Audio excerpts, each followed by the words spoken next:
Bon, alors on va recommencer l'histoire parce que là il y a un truc, je crois qu'il y a un matériel espion et je vais virer cette application. Bon, c'était pour te raconter une histoire. Alors il y a un jeune, il s'appelait Vlakos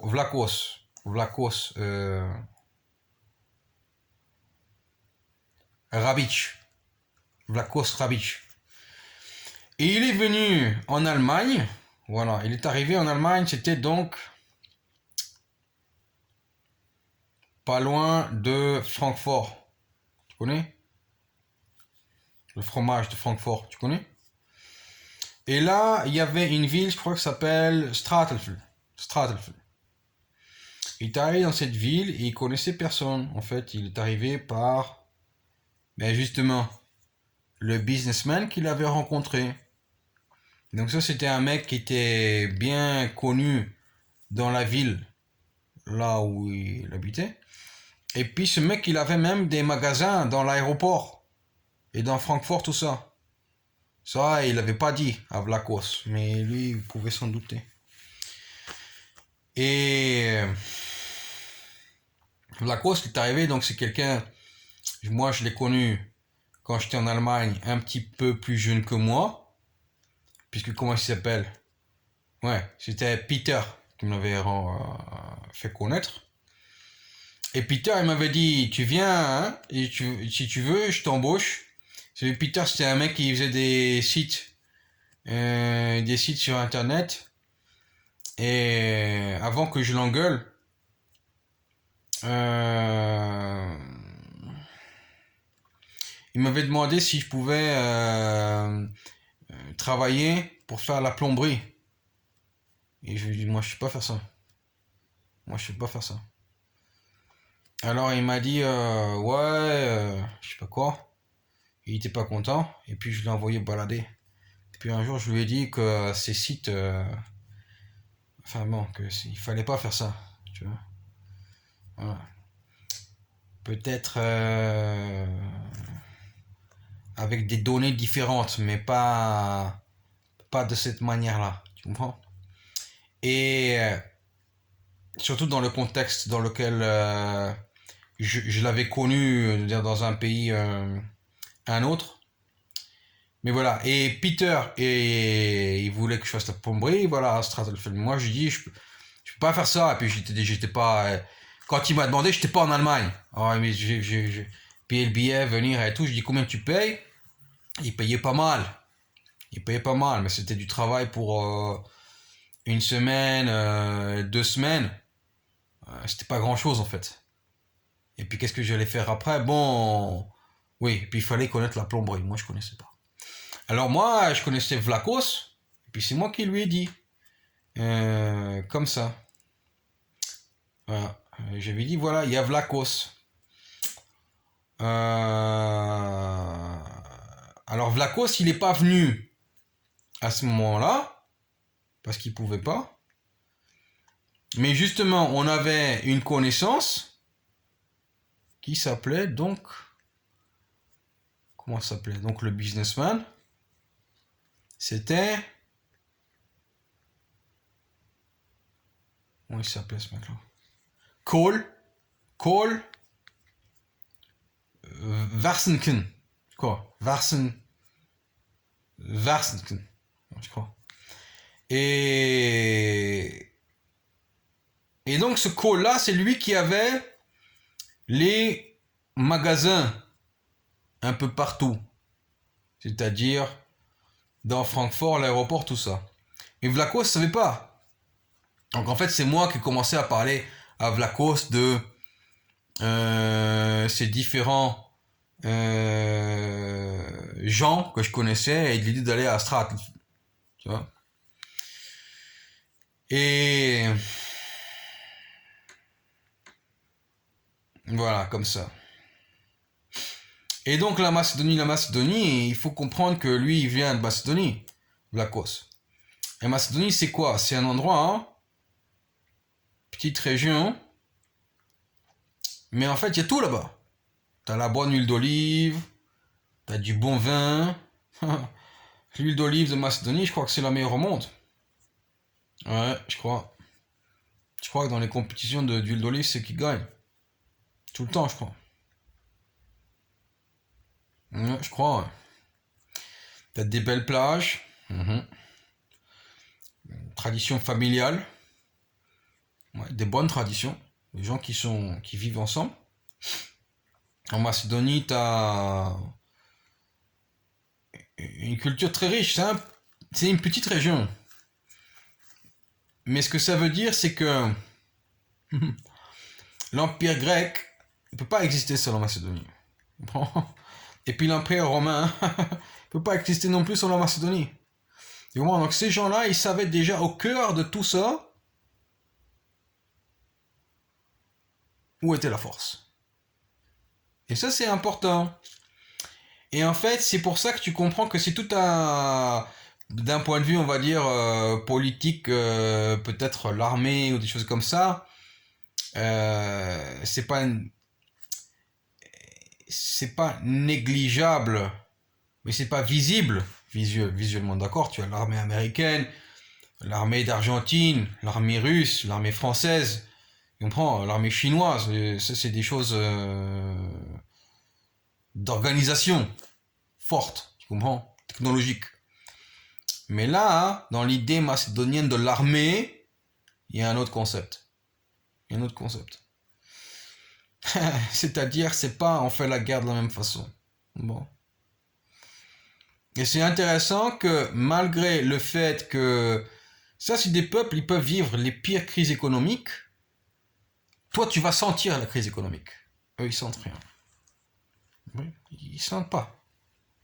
Ils sentent pas. Ils sentent pas.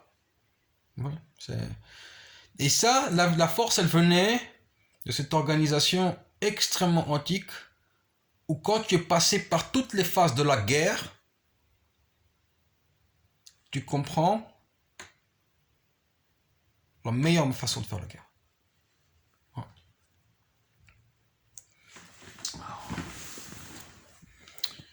Bon. Donc, on essaye de continuer. C'est-à-dire que le Vlachos, il arrive donc c'est pour dire en fait que la Macédonie quand même d'un point de vue visible, empirique, c'est une petite région. Mais d'un point de vue d'héritage légatoire, jusqu'à présent, que les Européens ils ne voient pas, les gens de l'Ouest ils ne voient pas, dans les livres d'histoire on n'en parle pas, en fait, c'est des gens qui sont partis très loin, partout. Et c'est pour ça que j'ai compris, Vlachos, il voulait partir, tu comprends? Voilà. Donc il est parti en Allemagne. Et il est arrivé là-bas chez Kohl. Kohl, tu connais Kohl. Et lui, il lui a donné du boulot. Alors il a donné ce qu'on appelle des petits boulots, mais c'est pas des petits boulots dans la réalité. Donc lui, il avait quel âge? Moi, j'avais 26 ans, et lui, il avait 22 ans. Et il est allé là-bas, et il a travaillé, nettoyer les bagnoles, monter des cuisines, monter des ciments, béton, briques, tout ça, tu vois, les boulots plus durs, tu vois. Lui, il venait d'une bonne famille traditionnelle, tu vois, une bonne famille. Je connais ses parents, c'est des gens très bien, des gens très bien. Mais tu vois, lui, c'est un gars, quoi. Il va pas refuser du travail. Il va faire, tu vois. Il va faire. C'est bien, c'est bien. Mais lui, il savait pas, en fait, que Kohl, c'était quelqu'un qui avait pas été très gentillé par son papa. Ça veut dire, son père, il est mort, mais en fait, il regrettait pas parce que, en fait, il avait toujours eu l'impression que son père qui l'encourageait pas. Maintenant, ça, on va en parler dans un autre sujet, mais c'était son oncle qui l'encourageait. Et son oncle était encore vivant. Et l'oncle encourageait Kohl. Mais en fait, un jour, l'oncle, il a vu Vlachos. Et Vlachos, il bossait comme ça. Bon, il savait que c'était l'oncle, vous l'avez vu 2, 3 fois, mais il n'était pas du tout au courant de ce qu'il se disait.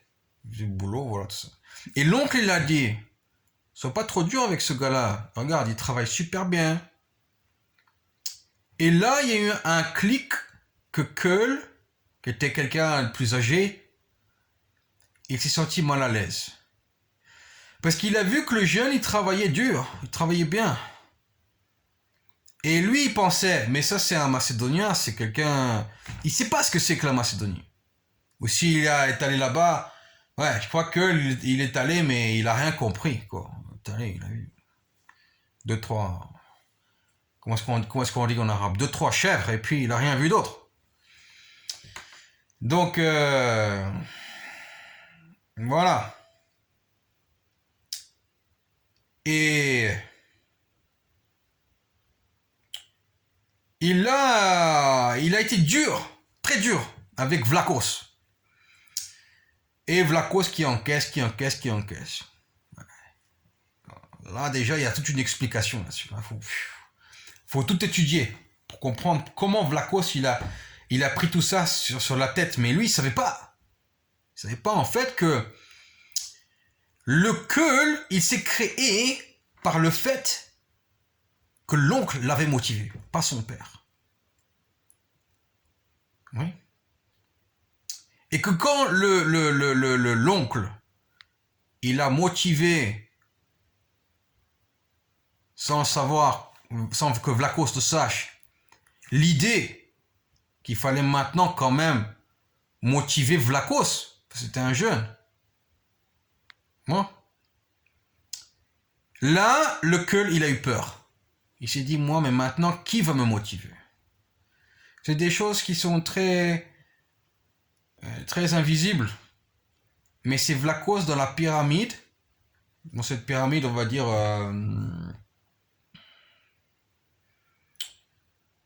familiale, parce qu'en fait, il a vécu combien de temps là-bas? 3 ans, 4 ans. Donc il a bien connu l'endroit. C'est une petite ville, et puis il a connu ces gens. Il connaissait pas beaucoup de monde. Tu imagines, tu arrives en Europe, tu arrives dans l'Ouest, c'est le libéralisme, ils s'en foutent de tout le monde, mais tu as des gens que tu connais. Il connaissait bien Keul. Il connaissait très bien Keul. Il avait confiance même dans Keul. Et même Keul savait qu'il pouvait avoir confiance dans Vlachos. C'était pas des gens qui... mais les relations, elles sont devenues de plus en plus tendues. Parce qu'en fait, par le compliment de l'oncle, que Vlachos il travaillait bien, qui disait, écoute, vas-y, motive-le quand même, c'est quelqu'un de bien. Il s'est dit, si je l'aide et je le fais monter et je l'encourage, moi je vais tomber. Parce qu'il s'est dit que lui, le Keul, en fait, l'histoire elle est longue, mais il s'est pas créé comme ça non plus dans la facilité. Il s'est dit, moi j'ai réussi, mais dans d'extrêmes difficultés. On se dit, alors si je l'aide dans la facilité, qu'il le mérite d'ailleurs, plus dans l'affect, pour que ce soit plus positif, plus facile à vivre, parce qu'il était difficile que... Alors, je me dénigre moi-même de ma grandeur, parce que ma grandeur, que il s'est dit, elle est née de ma souffrance, de ce que j'ai enduré dans ma jeunesse. Et lui, c'était complètement différent. Donc en fait, Keul, il fait souffrir Vlachos des choses qu'il a vécues. Il fait revivre ça, Vlachos. Mais Vlachos, il n'a pas les mêmes réactions. Il n'a pas les mêmes réactions. Oui. Il n'a pas ces réactions-là.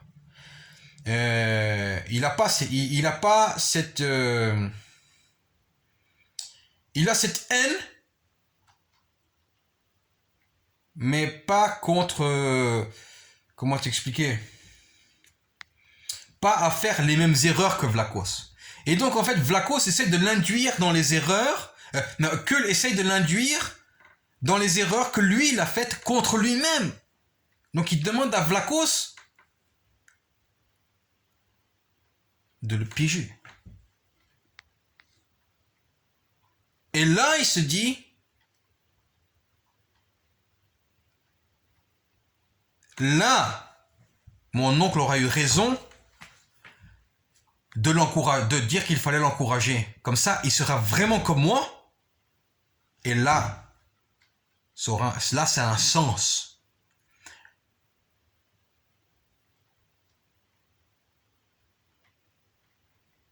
Mais là, Vlachos, il savait déjà ça d'avance. Il avait dit, parce qu'il m'en a parlé.